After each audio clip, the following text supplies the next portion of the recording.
বগুড়া জেলা কারাগার থেকে মাত্র আধা কিলোমিটার দূরেই শহরের চাষিবাজার। কারাগারের কন্ডেম সেলের ছাদের ছুরকি কেটে ও দেওয়াল টপকে পালানোর পর কয়েদিরা করতোয়া নদীর পাড় ধরে ওই বাজারে গিয়ে অবস্থান নেন। তবে কয়েদিদের বাগে আনতে বেগ পেতে হচ্ছিল পুলিশের। ওই সময় বাজারে রেল লাইনের পাশে দাঁড়িয়ে থাকা কিছু যুবকও তাদের দেখতে পান। তাদের সহযোগিতায় হাতকড়া পরিয়ে পুলিশের ভ্যানে ওঠানো হয় আসামিদের। চারজন ফাঁসির আসামি যখন পলে আসে তখন পুলিশ ওখানে যায় তাদেরকে গ্রেপ্তার করার পরে পুলিশের সদস্য কম থাকায় তখন আমাদের সাহায্য চায়, তখন আমরা পুলিশকে আমরা হেল্প করি। জেলা প্রশাসনের গঠিত 6 সদস্যের তদন্ত কমিটি কারা কর্মকর্তা ও সদস্যদের গাফলতি সহ নিরাপত্তা ব্যবস্থার ঘাটতির বিষয়ে তদন্ত শেষে ব্যবস্থা গ্রহণের কথা জানান জেলা প্রশাসক। এদিকে কারাগার থেকে কয়েদি পালানোর ঘটনায় প্রধান দুজন সহ 3 কারারক্ষীকে সাময়িক বরখাস্ত ও আরও 3 কারারক্ষীর বিরুদ্ধে বিভাগীয় মামলা দায়ের করেছে কর্তৃপক্ষ।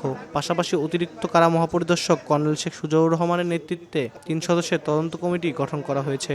আগামী 5 কার্যদিবসের মধ্যে তদন্ত প্রতিবেদন জমা দিতে বলা হয়েছে।